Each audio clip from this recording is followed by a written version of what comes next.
Hey, it's Mark here, and welcome to the next edition of the Employee Survival Guide, where I tell you, as always, what your employer does definitely not want you to know about, and a lot more. Hey, it's Mark, and on today's episode, I wanted to talk about issues that I'm dealing with to bring to your attention. And this really is the issue of the games employers play and knowing when the employer is playing the games with you. So why does this come about? I take intake calls, consultations every day.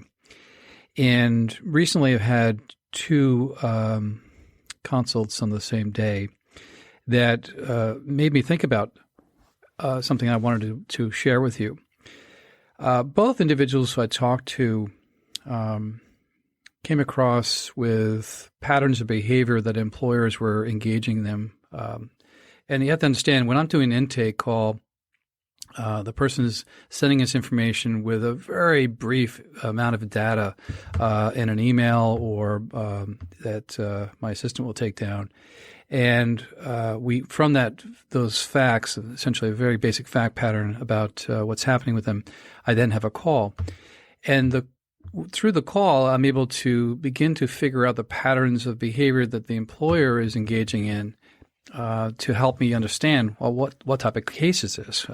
What do I tell this individual that they're, the problem they're experiencing? Because the caller in the consultation is only seeing things from their vantage point of, it's emotional, there's drama happening, there's maybe a performance review or whatever that's happening.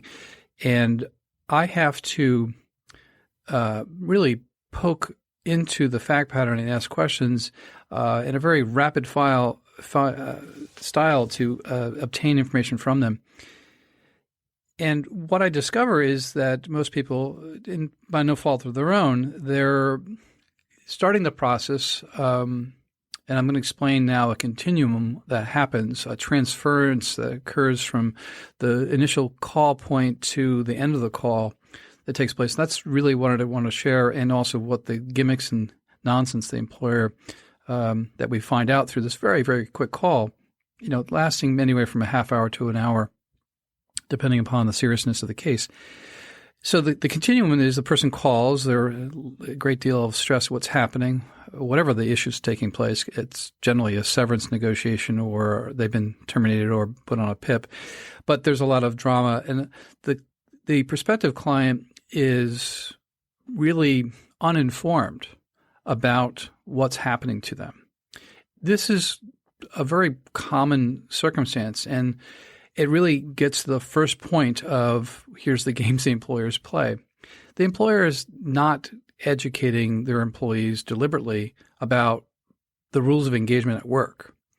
And what I'm about to say is going to sound really familiar. Everybody goes to work. They have careers. They want to have their resume and their career experiences. Their life becomes their work, vice versa. Their identities meld with their jobs.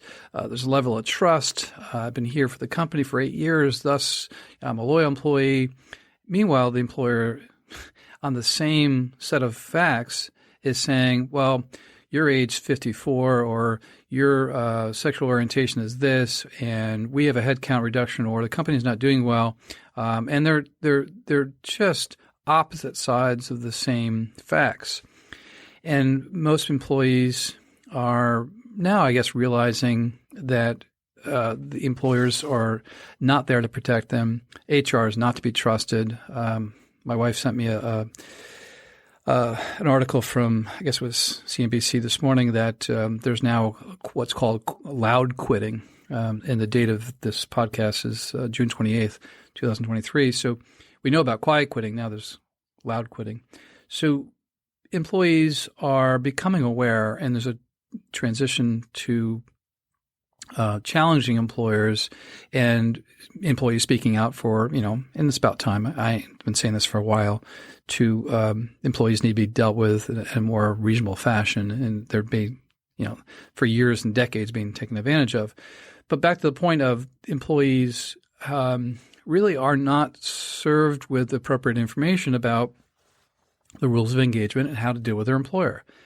That is the essence of why I do these podcasts, and I think you get that from listening to me after all these years. And this is what I say to people on the phone. So I'm going to take the person on the phone on a consult and bring them from point A of, drama and just can't believe this is happening. It's very emotional experiences for many people. Both of these callers I'm referencing, had a great deal of difficulty. One was filled with anger, another was filled with anger plus, tears related to, the fact that these are two individuals that were both in their 50s and well experienced. I mean, we're talking corporate individuals working and later stages of their careers, but just hitting a wall with their employers. And the reason is because they're getting older in this instance. In both these instances, they're getting older. And so what I'm trying to get across to you is that the employer is not going to educate the employees at any stage whatsoever about anything related to their protecting their jobs. I think you know that. Why is that? Well, it's the easiest and cheapest way to manage people. It's lack of information. So where do people get their information if they're not going to get it from their employer about, how to manage relationship? I want to say it's the most dysfunctional relationship that we have in existence, the employee-employer. And it's occurring at the same time that you're listening to this other vibe that's out there about DEI and all these social conscious issues and environmental awareness and corporations, all this garbage that's being put out there for marketing purposes. But if the employers, and I thought about this the other day, if employers really did care, if they really cared about anything related to DEI or anything related to making employees happy and whatever, well, wouldn't you think they would finally do away with this one simple thing, and it's called the at-will rule? I know you know this phrase I just made to you, the at-will rule. It essentially says, if you didn't know it, but employers can fire you and you can quit anytime you want. But this rule is so destructive and so racially motivated and age-related and everything discriminatory-related, and it's used as a way to get rid of individuals and get rid of them legally. And so if you think that employers really cared, they would really, in my opinion, get rid of the at-will rule. But it's coming, but it's not there yet. And some states have what's called a for-cause termination. I think Montana is the only state that has it. But we're seeing this happening to folks. And so these two individuals I'm referencing, trying to stay on track with what I'm sharing with you, employees don't understand the rules of engagement with their employers. And these little podcasts that I put out, these episodes, attempt to target the very issues that I see happening. So I had two calls that made me think about, well, why don't I just talk about the issue of what takes place at the very earliest juncture of the call. The person has experienced some event at work and they're calling me as the employment lawyer. Well, what's that conversation like? And what is it? How does it transition to proactive steps and process? And so I'm going to give it to you. I'll give you some facts of each one of these, not to disclose who the employer or employees are or what's happening, but enough to give you the points of you're going to go from a transition of initial call to end of call, having process and roadmap and tools and analytics to think about what steps to take or not. Because when you call an employment lawyer, you're trying to get answers because the employer didn't give it to you. And so you speak to somebody like me who sees, I'm at the front line, I see this crap every day, and you walk away with it. But you really have to understand one thing. You don't have to do anything at all. You can always leave your employment, not spend that money on an employment lawyer, okay? And I'll be the first lawyer to tell you that. You don't have to spend the money. You can choose to walk away. That's a hard choice for most people because there's a lot of emotion and anger filled there. That same statement was given to both of these individuals on the call. One of the choices was you don't have to do anything at all. You can sign their release. It takes me about 10 minutes to explain the release agreement to you. So long as you understand it, you can sign it. And if there's a non-compete in there, you need to understand that too because that's going to hurt you. But the choice number one is do nothing at all, okay? Or spend an hour to have a lawyer look at the terms and explain the severance agreement to you and sign it and you're done. The second and hardest choice for people because they can't let it go. Why can't they let it go? Because they feel that there's an injustice, an unfairness. One individual used the word due process. There was no due process in the thing. Well, I'm going to break the issue here. There is no due process in employment related with your employer. There's no rules of engagement. There are laws to prevent discrimination, but that's after the fact. It takes me to analyze the fact pattern and then bring actions against an employer, either privately or in court. But that's the policing aspect. But at work, you work for the system of a private government, which I've said before, and that private government dictates to you what it wants to. And no one wants to get involved. You need to understand that loud and clear. Courts do not want to manage the business affairs of companies. Let's take a quick break. Hey, it's Mark, and we have a new product for you. It's called the Employee Survival Guide, or employeesurvival.com. And it's a site that you can obtain PDF products that I've created myself. It's spending too many hours, way too many, researching and writing about, for example, the performance improvement plan or beating them. And the second one about negotiating severance negotiation agreements, two of the most important topics that we see in terms of the web traffic and podcast traffic we have. So check out employeesurvival.com and see if this can try to help you, and you don't need an attorney to use it. Thank you.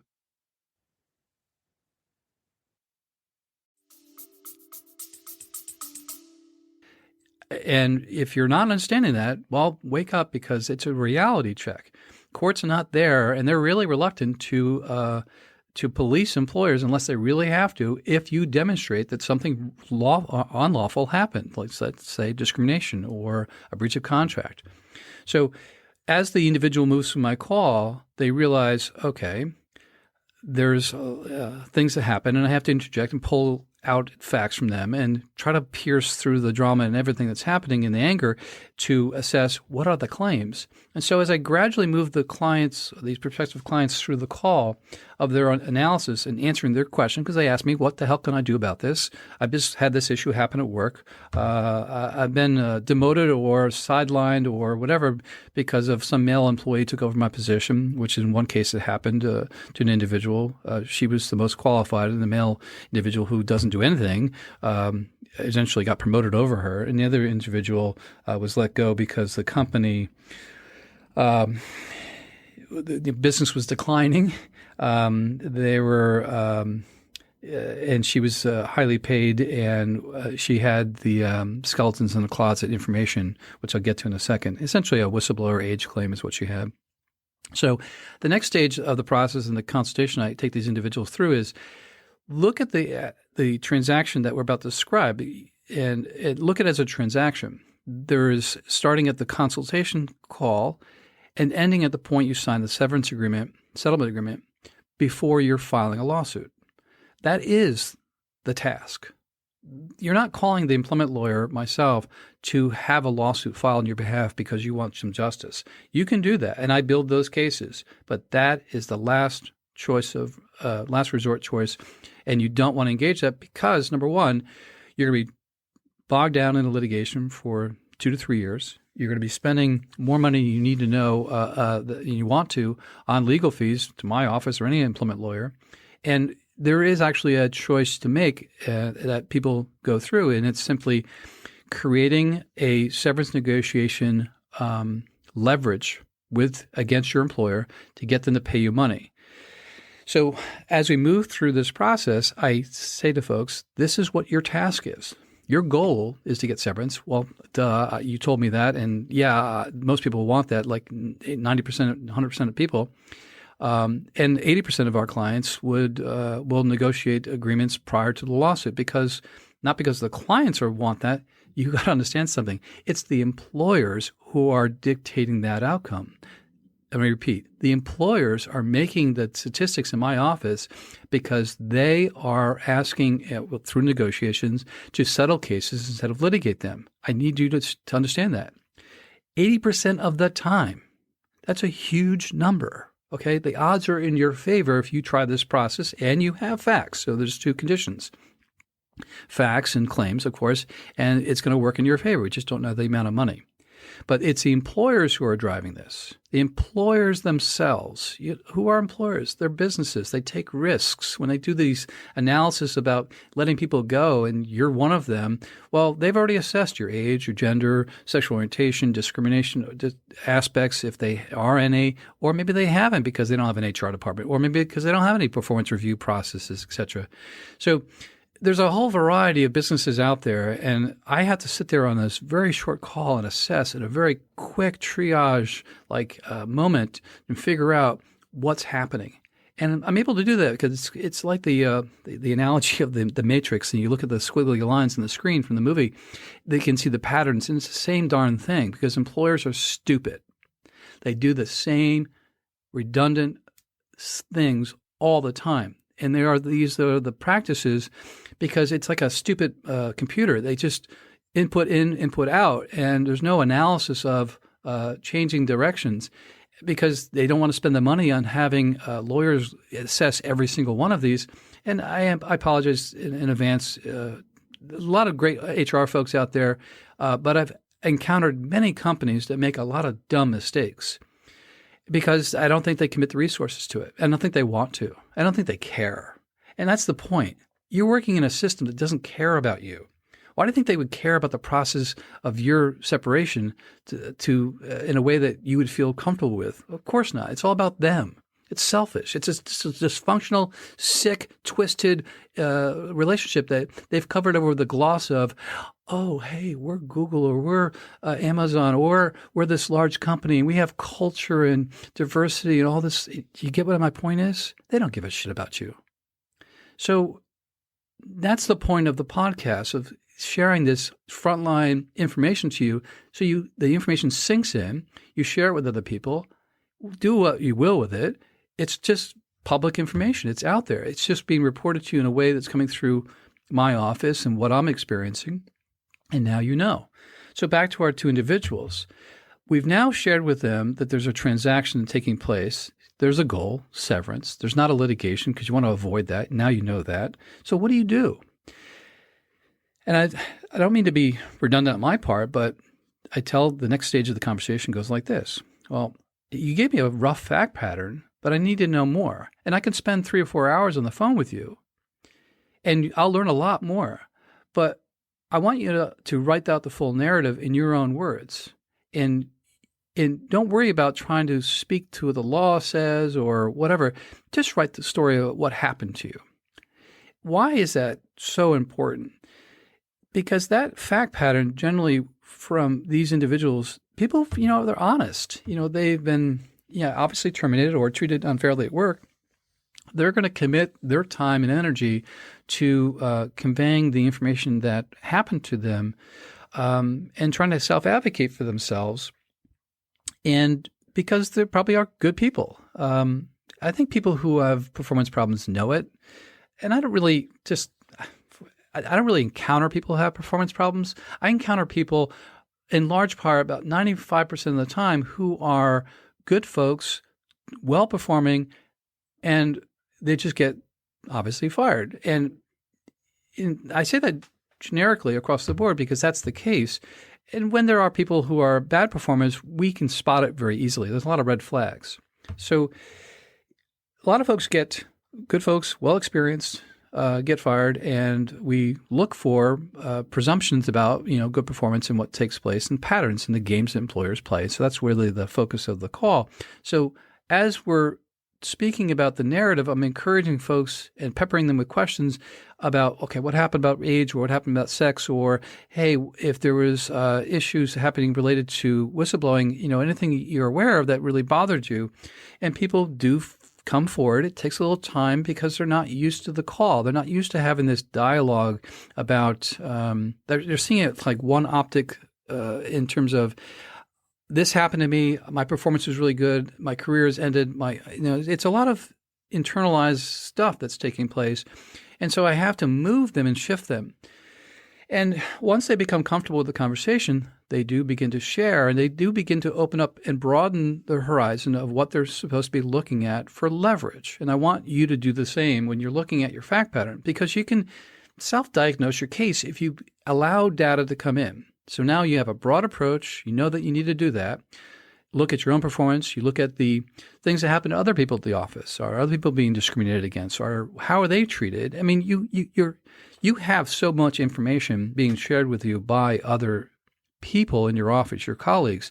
If you looked at the data in front of you, you probably can put together a case to present on your own behalf to advocate, because the discrimination that happens and the wrongful acts that happen to other people can also benefit you in your own case. So let's, for example, if somebody got fired last month for age discrimination, and there are facts there, and you know it, and the person was well qualified, and they're like 65 years of age, and they just got bounced out, and then suddenly a 30-year-old replaced them. That's a good set of facts to include in your circumstance if you're of an age situation where you're being the writing on the wall, so to speak, and they're targeting you, and you're in your 50s. You can use that other person's information to help benefit your case. I need to help you understand that. And it's not only just that example. There are a numerosity of unlimited examples. All the information's in front of you. It's just opening your optics to look at a broader range of field like a lens on a camera. And you can begin to pull in all this information because no one ever told you, what do I include in my narrative? Everything. Everything you witnessed, everything that kind of intuitively bothered the shit out of you, you put in your narrative. And if you can go back and look at other articles or podcasts that I'm putting out, you can see that there's a lot of data in front of you. And I'll just say this so I get it on the record for you. The narrative can include just about everything you are exposed to. These are programs and policies of the companies, policies to pay severance. If they pay people severance differently, that information is valuable to you. Male versus female being paid separately, differently because of severance amounts, include that. If there are information about, one person's promoted and you're not, or they don't get performance reviews and you do, or they get PIPs and you get PIPs and they don't. Use text messages, Slack, internal communications, things you hear. You go to meetings. One example was the individual in one of these two consultations I was doing, the person was told at a meeting that she was having with her colleague that she was having a meeting with a colleague, and then the supervisors walked in unannounced in the middle of the meeting saying, how would you feel about we're going to promote him over you? I mean, right there, you know what that doesn't sound great. I mean, no announcement, and there was no ability to apply for the job, and it's going to promote. And then they come out the next day and they put an announcement to the organization that this person now is taking over this new role that this person had. I mean, that's bizarre stuff. I mean, that's not like so. Other examples of we have an individual who I spoke with. In her fact pattern discussion, I was concerned that there was really an issue that it was a kind of a borderline age aspect because she was approaching her 60s. And then I spent more time on the phone. And you have to understand, when you're talking with me on the phone, I'm reading the paper every day. I'm reading the Wall Street Journal, New York Times. I'm scanning and looking for information. I'm looking at court cases. I'm just doing my damnedest job to stay current about what's taking place because that's usually going to be happening at the organizations where these potential clients are coming from. I need to see what the patterns are.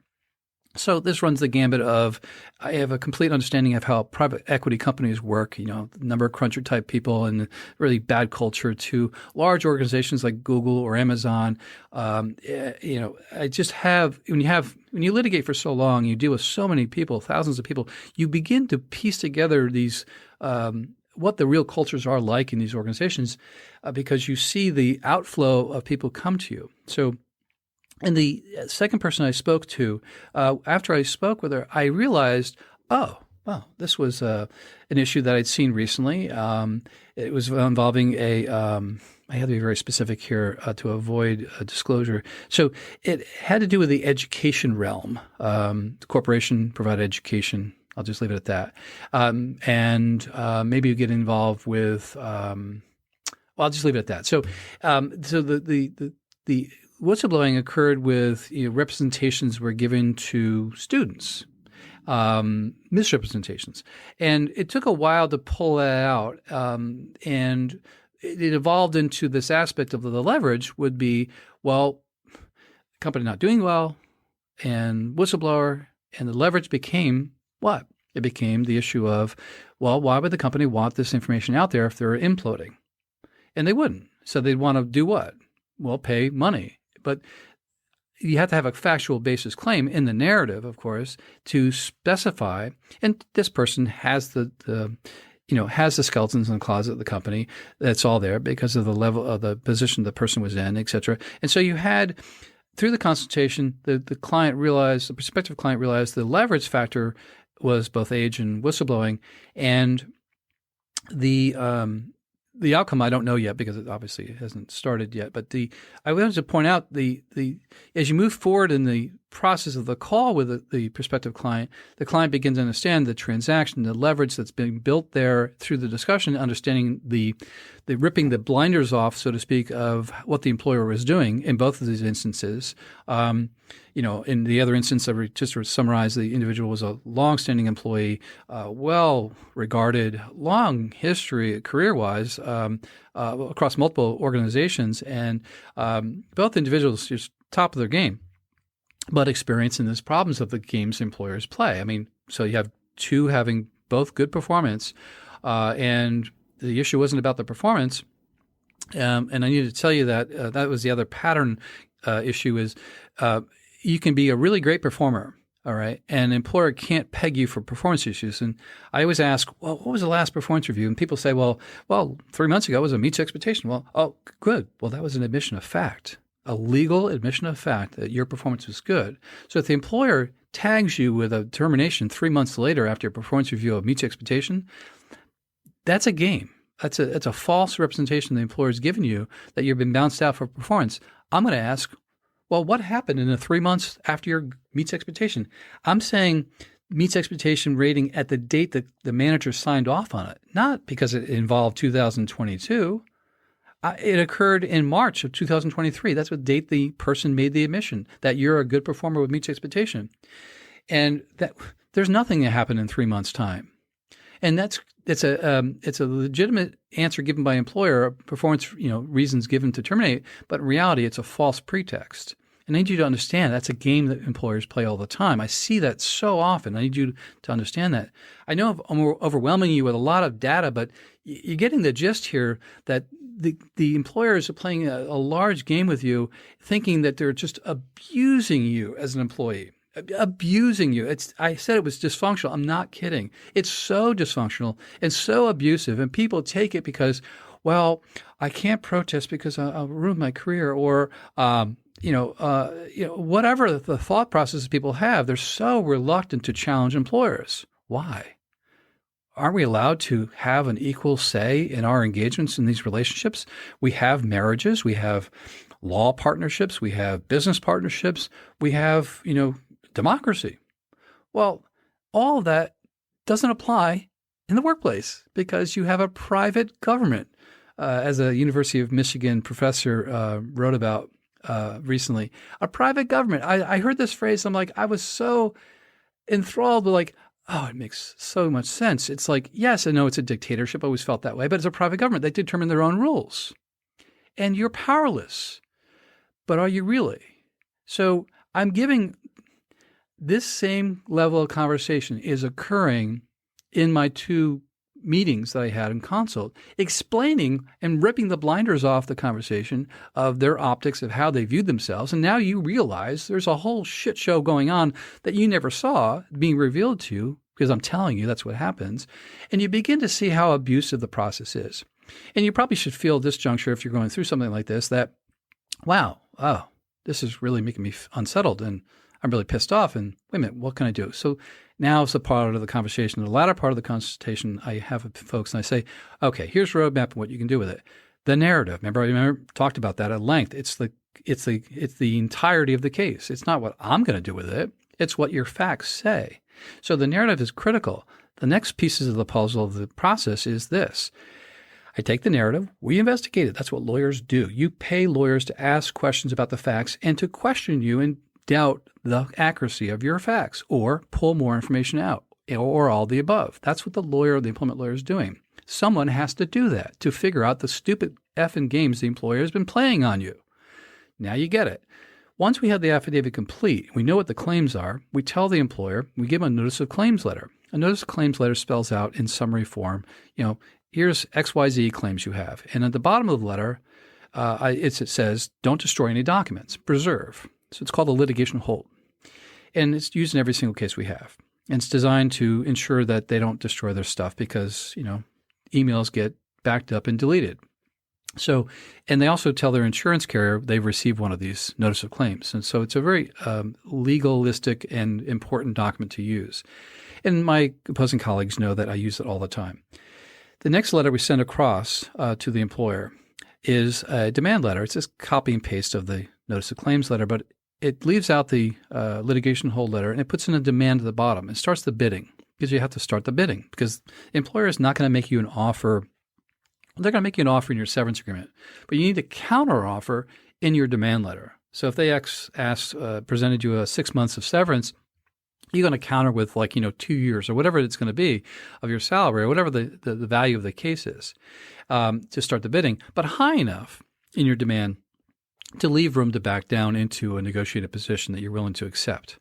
And eventually, so when I sent off the documents, I sent them to forgive me, but I have fun in my job, and this is one of the parts I really enjoy. I get to send an email to the CEO of a company. Typically, I'm going to have all the internal email addresses, okay? And oftentimes we even, like say a private equity company, I'll send it to the board of directors because the person will have access to those. And sometimes, board of directors of private equity companies want to know, especially the minority shareholders of the board of directors want to know what's happening at the organization. And we send it to the supervisor. We send it to the CEO. We let everybody know. I only have one shot to do this because lawyers can't talk to a company once their attorneys respond back and saying, we represent so-and-so company. So when I send the email, well, guess what happens when you get an email? You open it. You're curious because you know about the issue involving so-and-so employee as the manager. You could just fire the person. Well, what are they saying now? And they can't not open it. They open it, they read, and they get this affidavit that's attached to it. And they're like, it's a shock and awe factor that's intended in that result. Because I want them to see the entirety of the problem they themselves, the employer, created. The employer created these fact patterns. The employees just went to work to have a career. The employers made the steps and decisions to do certain things. We're just calling it out. Guess what happens? The employer never, ever writes an affidavit rebuttal back about what the client said in the client narrative. Fact. It never takes place because it's against the employer's interest to do that. They will eventually do it in an agency filing saying admit, deny each paragraph of the affidavit, but they do that after talking with an attorney, and they leave the employee to their proof of the matter. But you'll never get back a statement of facts rebutting what you had said in the detailed narrative. So you need to know that. You really don't care what the employer says, by the way. And I also communicated that as well during these two meetings, these consults. You really don't care what the investigation of your internal complaint was by HR. People always ask me the same, well, they never told me the response. Well, what do you think they're going to say? They're going to say, well, you're right. No, they're not going to say that because it's the game they play. And they're going to basically protect themselves at all costs and lie to you. Outright just lie to you. And they'll lie to you in legal proceedings as well. I need you to understand that. It happens all the time because the facts given by an employee generally are very, very accurate. Even though my opposing counsel will, they'll say, no, that's not true. And I understand this aspect that there are two sides to every communication, every story. There are two sides. But when you spend the time on these cases and you read these and develop these narratives for these clients, you get this overwhelming presumption that something's drastically wrong. And I'll give you an example. In one case I did, and I won't give context or time, it's a whistleblower case. We wrote the affidavit narrative and we spelled it all out. Well, what did the employer do? They paid the demand. It was a multiple six-figure, approaching seven-figure response. There was very little negotiation. They just paid it. They maybe bargained down maybe $25,000. But it was the power of the affidavit. And actually there was some stupidity involved as well.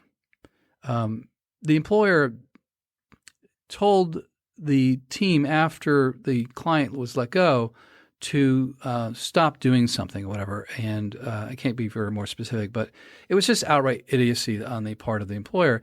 But the point is that the narrative itself, the thing that you were like, it's very hard to write about it takes too long. Like, it resulted in a full value, almost settlement demand being met by an employer because the employer was scared shitless of what a government entity would do. Okay. So this narrative, I can't emphasize how important it is. And these employers take it very seriously. As opposed to this, what do other lawyers do? Okay. Just to kind of give you context. Some lawyers will write a lawyer letter, and it's a discussion by the employer, by the attorney of the employee, saying, my client's been harmed, XYZ, pay up. Well, that's not really helpful to who? The employer, because they're going to write you a check. Well, how are you going to convince them something happened? They know what they did. But I've learned over the years, 28, I think I'm moving on now. It's moving really fast now in terms of the amount of time I've been doing this. But I've really learned, and I get feedback, my opposing counsel, that I need you to understand this really important aspect. The narrative is very valuable to the employer because they see the facts at a very minute, detailed level, and they are allowed to, their attorneys will investigate those facts. I mean, the law firm representing the employer will obviously spend a lot of money and time investigating your fact pattern. They're not going to tell you the response of it, but it helps them understand the accuracy of the claim. The narrative you write, which gets orchestrated, curated by a person like myself, an employment attorney.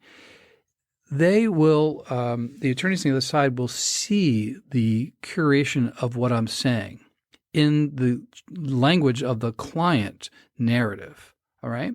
And they'll be able to see the liability, not the stupid lawyer letter that some lawyers write saying, you owe my client XYZ because, well, that doesn't help.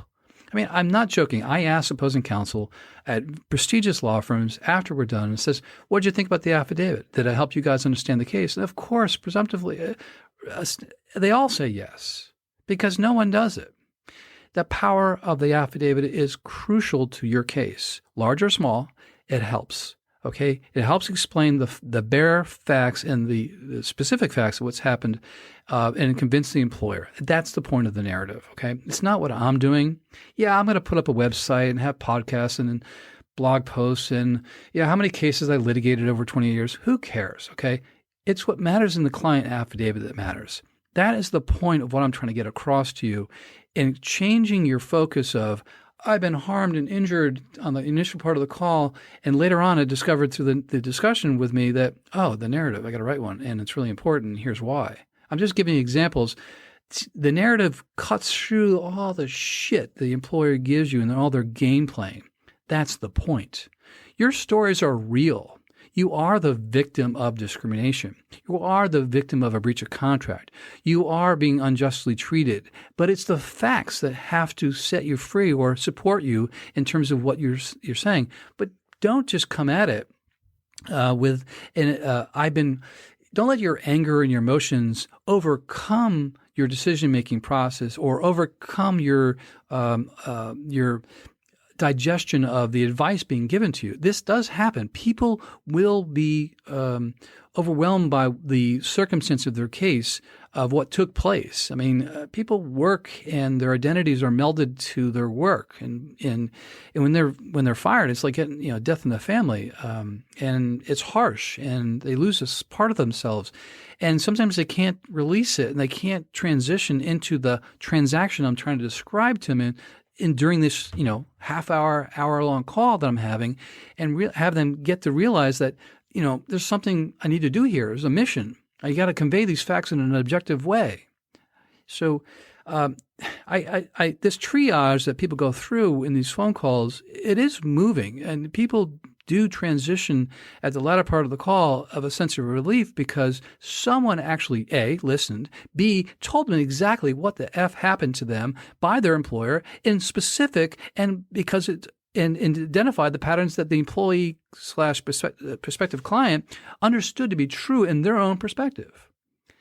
And it's a really powerful conversation, and it happens all the time. I do these calls every single day But it just dawned on me, I really needed to share this part of the process, the early stage. When you call me, this is what you're going to go through.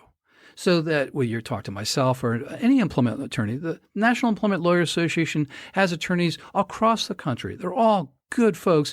They all do the same thing I do, representing employees, and they're there to help you, the National Employment Lawyers Association. So look it up. You find a lawyer in your state. And when you go through this process, you understand at the end of the call that, A, what are your choices? You can do nothing at all. 2, talk to a lawyer for a half hour, and understand the terms of the severance agreement, or understand the terms of you need reasonable accommodations, or do something, or 3, you're faced with the possibility of a severance negotiation being one is in front of you now, or one's coming to you because you're at the PIP stage, or you're the writing's on the wall, and you understand that, okay, do I want to make that investment in legal fees to get an outcome in the future of, severance monies, because I'm going to need that once I get let go, because don't presume you're going to get severance at the end of your employment, because maybe you're not. And how are you going to pay your bills? I mean, we all have bills to pay. So think of the transaction of this very short call with me. Now, from the stage of the initial call of the emotion and anxiety to now faced with the transaction, and just you have to figure out, what is your goal? What do you want to happen for you? I don't care what happens in terms of your choice.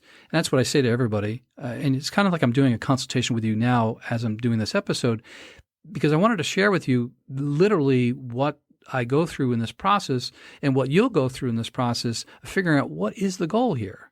Yeah, I know it happened to you. All right, get over it. But now what are you going to do with it? And what is that choice you're making? Is the right choice for you? And what's that choice going to cost you? And people ask me all the time, I can't give you an estimate what's going to happen because I can't predict the future. Yes, I know what people pay me. I can keep track and look at data. I have data, but I can't give you estimates of what takes place because I can't predict your future of how this employers act. We do know some raw data, and I told you before, 80% of the time employers do resolve cases prior to a lawsuit. You may have to file an EOC case to the agency, but that's not public in terms of a Google search. But 80% of the time, you're going to resolve the matter before a lawsuit's filed, because the employer, not me, but the employer is making that outcome for you. We just don't know the amount of money they're going to pay you. And the amount of money is really determined of what your affidavit says. Now do you get the full circle of the analysis and the logic of the process, the affidavit.